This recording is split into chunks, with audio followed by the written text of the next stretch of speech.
Sometimes life can get a little bit crazy. Living day to day with my baby. And our 2 boys and 2 girls. But that's a day in the world with the McClendon. We're out there on the grind. Family life, God first. Marriage 24/7.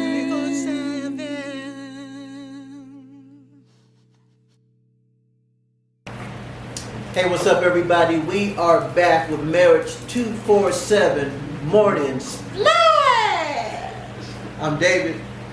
This is my boy Craig, and we just been here chopping it up. You know what I'm saying? Ironing out some things about life. Right. Iron sharpening iron. That's right. You know, we just simply exchanging, because what we really understand to be is that, you know, everybody really goes through the same thing. Right. You know what I'm saying? We married, and you know, some type of whatever you're going through, I'm going through, or have gone through, or will go through.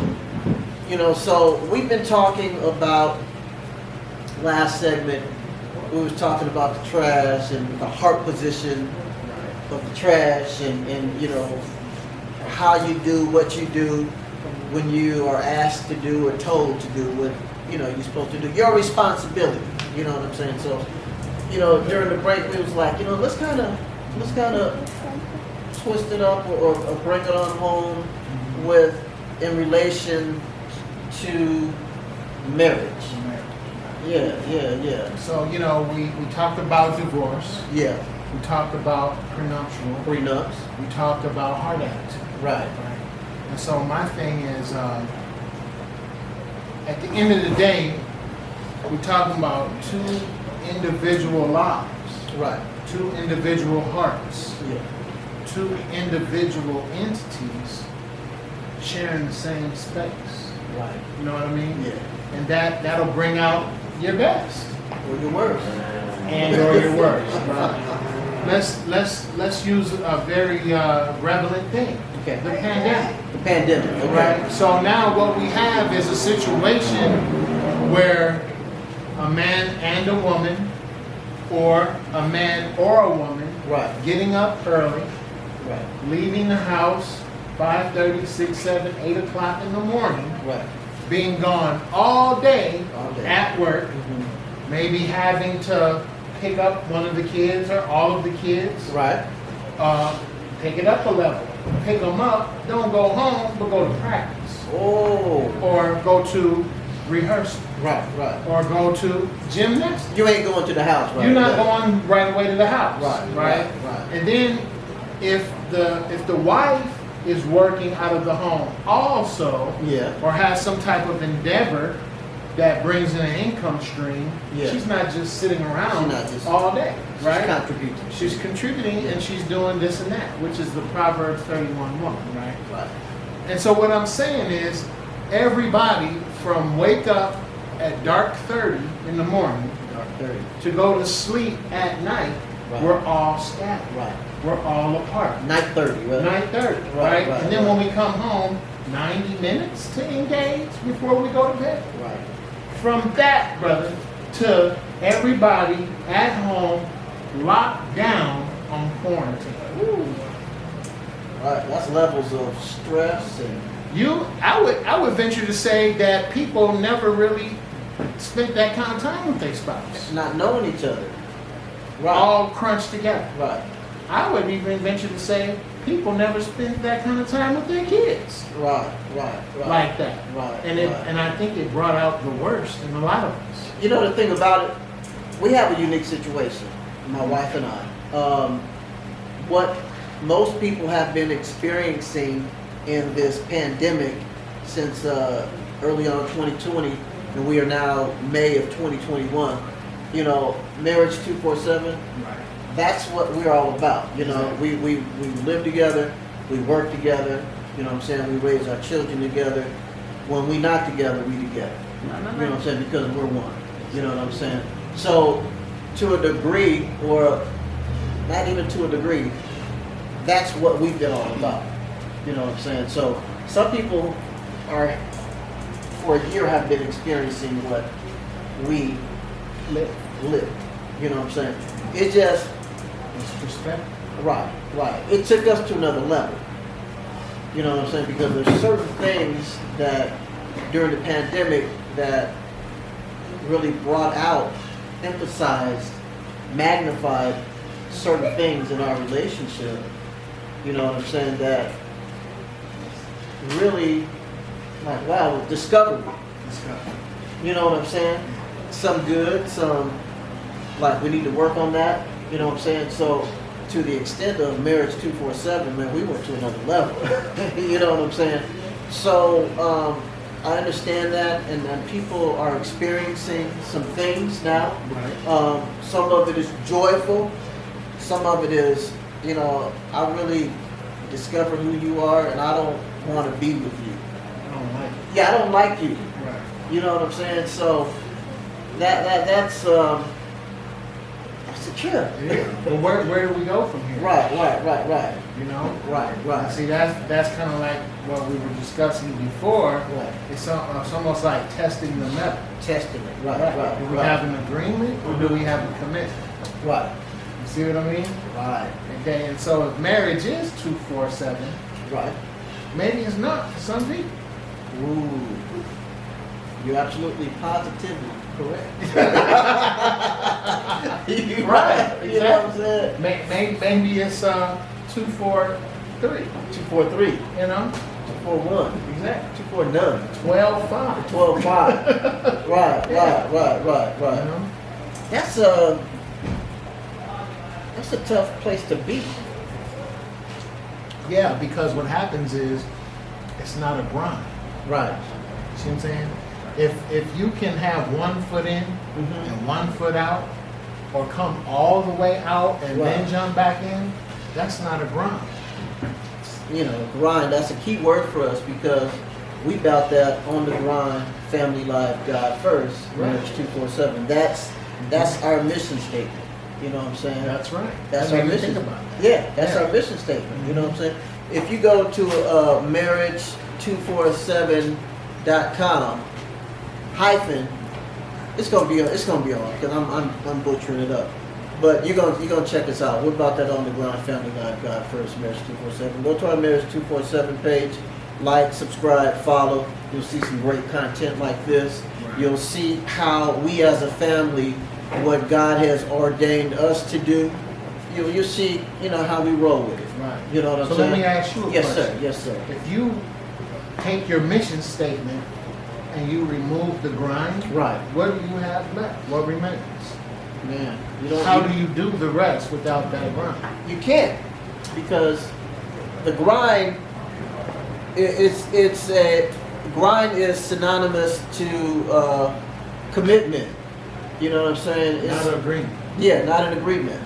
It's synonymous to commitment. It's saying that we are committed to our marriage, our family, and to what God has said about us and who we are and how we are supposed to live our lives.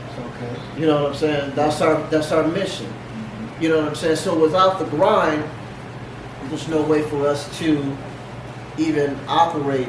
It'd just be words. You know what I'm saying? So do I hear you correctly when you say the grind is the commitment? The grind and is the the- commitment is the grind? It's the grind. Okay. Right. So, right. Okay. So, in other words, there are some people that don't value commitment. Right. Therefore, they don't grind. They don't grind. That, if we just pause you right there and just think about that right there, commitment, grinding, commitment, because those are interchangeable. You know what I'm saying? Those words are interchangeable, and the weight behind that is tremendous. Well, let me take it to another dynamic. Yeah. Could it be fair to say that people who break up aren't grinding? They are not grinding. Or they're not committed? Yeah. Speak on that. Yeah, because, you know, there is an element where those who stood before the witnesses of those people that they invited into their lives as a witness before God to say what they we're about and what this situation is about. You know what I'm saying? I'm about, this is what I'm about. And I want you to witness my grind and my commitment. I want you to witness what my future is with this individual. So it's like an invitation. Yeah, it's an invitation. You know what I'm saying? I promise to to love you, to cherish you, to honor you. You know what I'm saying? Through the good times and the bad times. These are like into what we're saying. You know, better for worse, richer for poor. You know what I'm saying? Until we die. Sickness and health. Sickness and in health. So I'm inviting you to a pre. It's a pre word. It's a pre my life. I'm inviting you into what I'm about and what you're going to see in the future. You're going to see, this is the seed, and you're going to see the harvest of what I'm inviting you to witness in my life. So in other words, the commitment manifested as the grind Yeah, is really that germination of the seed. the germination of the seed. Right. Yeah. So if the seed doesn't have the right dynamic to grow, Right. soil, sunlight, water, Right. oxygen, Oxygen. but we expect growth, Right. is that unreasonable? Man. Well, you're going to get what you got. You know what I'm saying? You're going to get what you got. That what a man sows. That's what he's going to reap. You're going to get what you got. So, but, I mean, key words into that is water. You know what I'm saying? But in our world, watering is the word. That's what we water our relationships with our wives, our children. Specifically, I'm watering my wife with the word. You know, water, word, water.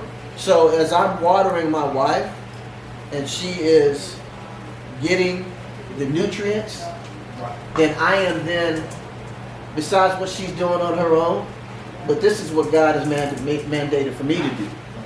Okay, so because of what I'm doing, she's doing something on her own, and then she's able, along with me, to better accommodate the children, the offsprings, the seeds, to help germinate.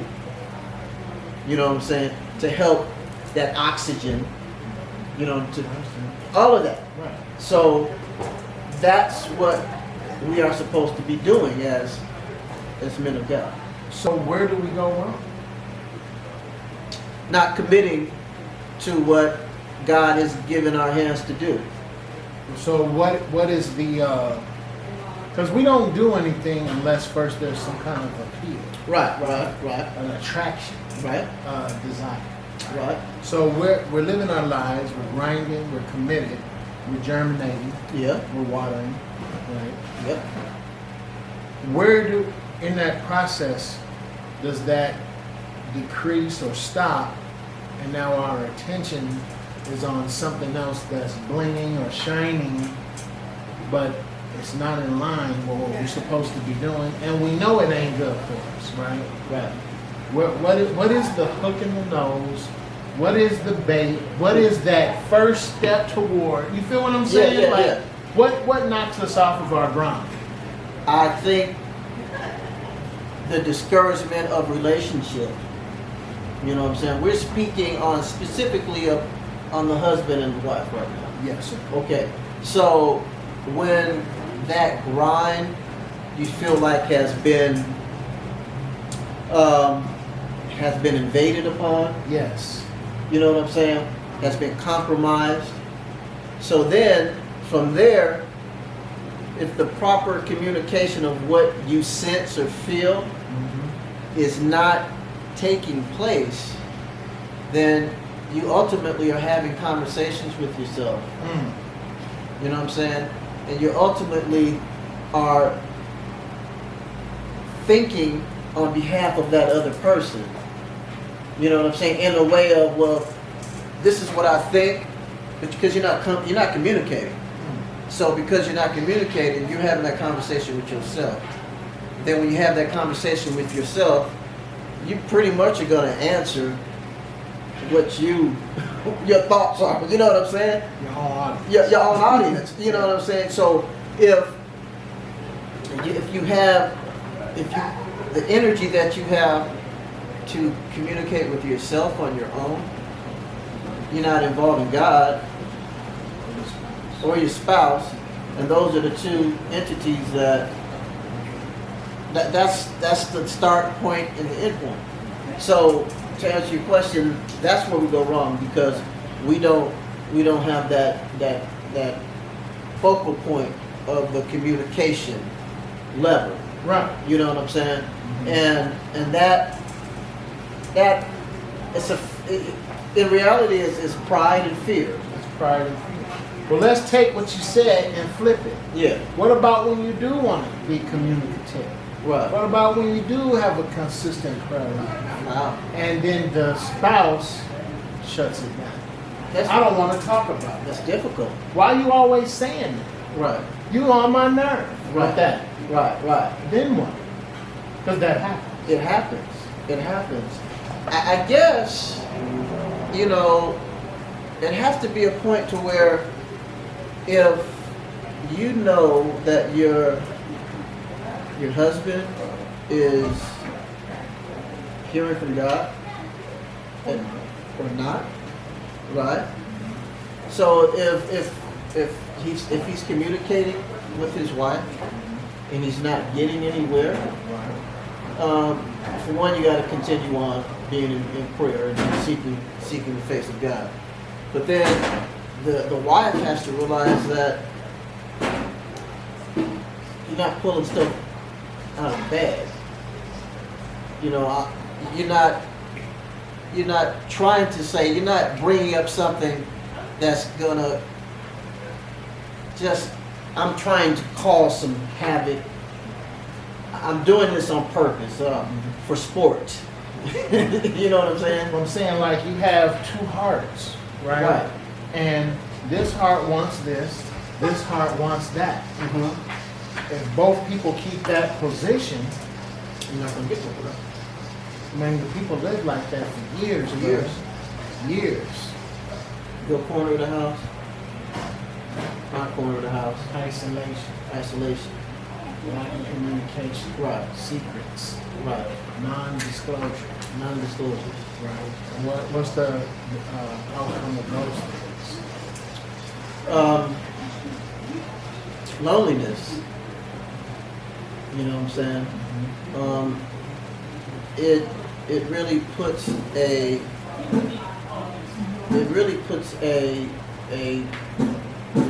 like a wrinkle in the relationship. You know what I'm saying? Mm-hmm. So, you know, we're talking about how to deal with that. You know what I'm saying? Right. You got to keep pressing.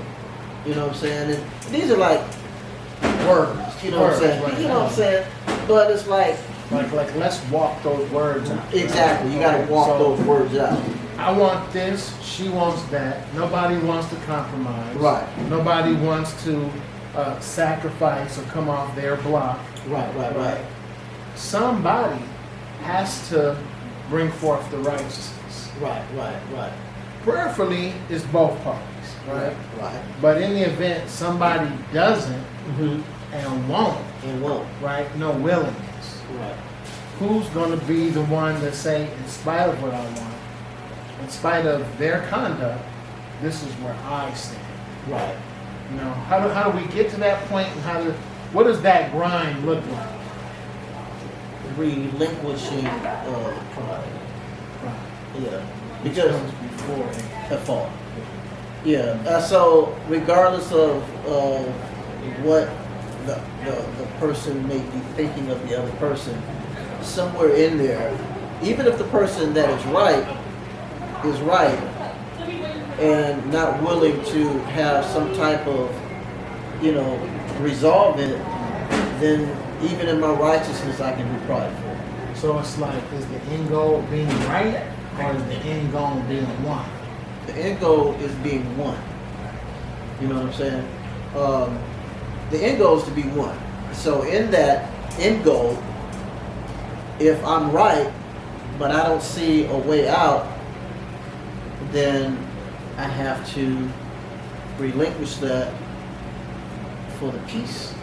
So do you realize so many of our people have never seen it that looks like that? I mean, it's like speaking another language. Right. See what I'm saying? Right. So it's just like, how do we take what we've experienced and know what works, Right. and what we find our assurance in, right? How do we take that and offer it to them like a drink or a sauce or a season? Oh, hold that. Hello? What up? Okay, where you at? Are you on East End? Like, Okay. subscribe, and turn on those notifications.